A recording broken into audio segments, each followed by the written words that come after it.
The Huns made an enemy of nearly the entire European world, forced whole nations out from their territory and ran the greatest extortion racket the world has ever seen. Then they disappeared.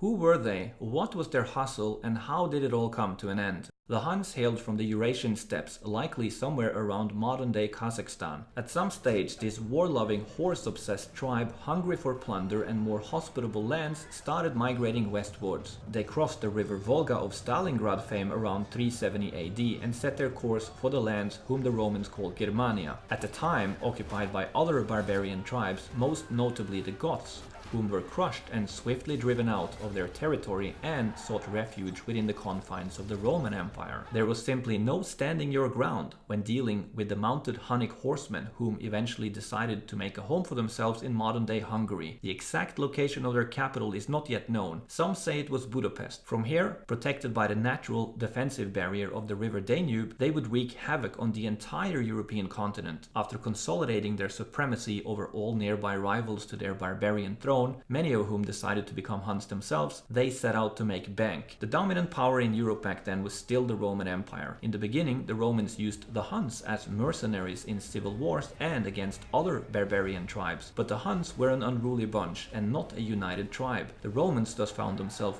both fighting with and against Hunnic tribes in different theaters of war. As the power of the Hunnic tribes grew and the gold sent by the Romans to them mounted, the former came to see these payments as tribute rather than payments for services rendered. Power was clearly shifting, and several prominent people noticed, including a patriarch in Constantinople who lamented that the Huns have become both the masters and slaves of the Romans. Not long thereafter, things took a turn for the worse, with the birth of the ultimate Hun, Attila. Named after the Volga river which the Huns called Attil, he became co-ruler together with his brother, which he ultimately killed. Attila's upbringing, which was archetypal Hunnic, shows why they were so hard to defeat in war. They were bred for it.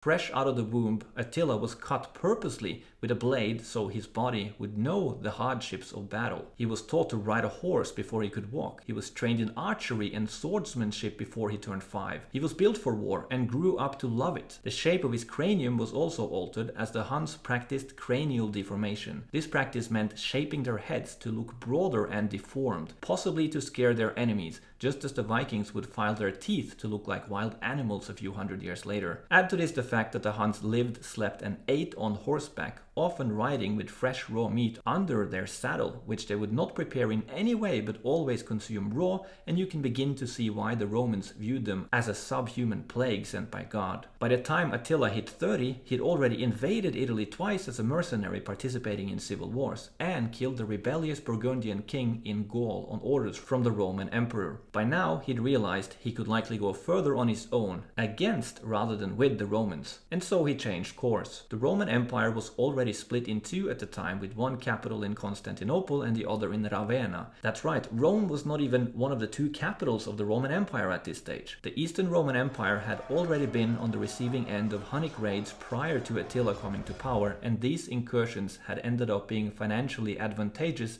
as the Romans had decided to pay up rather than fight. Now that the Huns were unified, there was scope for extracting even greater sums. Using the excuse that Hunnic traders had sought refuge under the protection of the emperor in Constantinople, Attila rode down with his forces to modern-day Serbia, where he met with the Eastern Romans who signed the Margus Treaty. The traders Attila demanded were handed over to him, along with well over 100 kilos of gold. The gravy train had begun. Attila rode back to Hungary richer than ever, and likely realized that treaties are easier and just as lucrative, if not more, than war. Being a Hundo, he liked war, along with theft and rapine, and didn't seem to take this newfound wisdom to heart.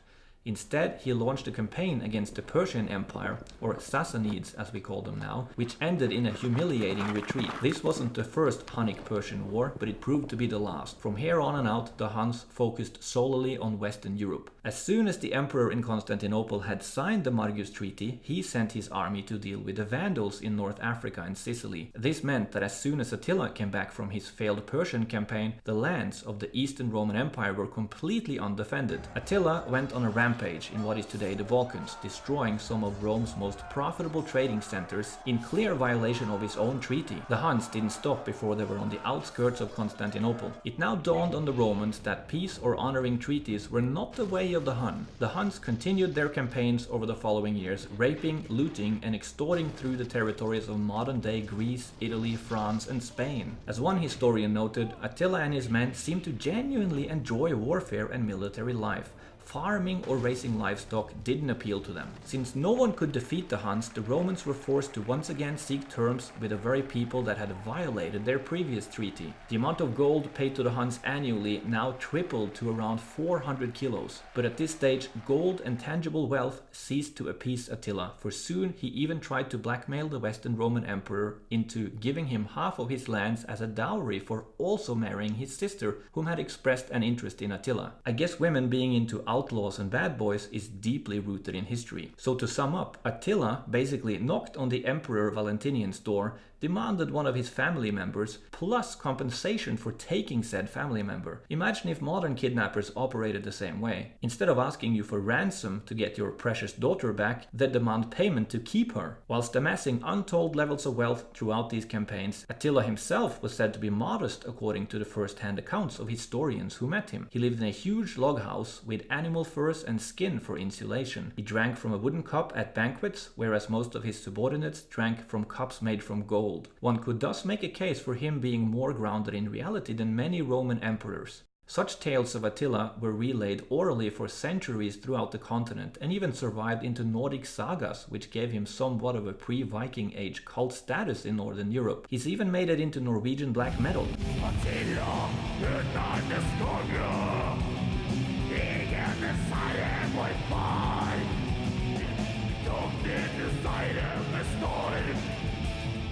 in 451, Attila suffered his first setback when the Roman general Aetius, a former friend of him, fought the Huns to a standstill in the Catalonian fields with the help of the Visigoths. Attila's power was undiminished though, as he simply turned his attention away from the province of Gaul towards mainland Italy. In what was to be his last great campaign, he set his sight on the heartland of the Roman Empire, deciding to once again make good on his marriage claim to the Western Roman Emperor's sister, whom had famously sent him a love letter. He started laying waste to Italian cities, which led some people to flee to the islands of the lagoons in Venice, thus marking the beginnings of what was to become one of the world's greatest ever republics a millennia into the future. You can thus in a way credit Attila for what was to become the magnificent Republic of Venice. Attila never made it to Ravenna or Rome though, as his campaign came to a halt at the river Po, where one of history's most infamous meetings now took place. Upon meeting Pope Leo I, Attila was reportedly so awed by him that he decided to withdraw. He thus turned around and rode back to Hungary. There are other theories as to what happened. A near-contemporary historian named Priscus wrote that Attila was afraid of sacking Rome due to a curse which had befallen the Visigothic king who'd sacked said city and died shortly thereafter, just 30 years prior. Others said that the Western Roman Empire, after decades of war and paying annual tribute to the Huns, had little wealth left, and that Attila's men had already loaded up their carts and horses with more loot that they could possibly bring back to Hungary in one go anyway.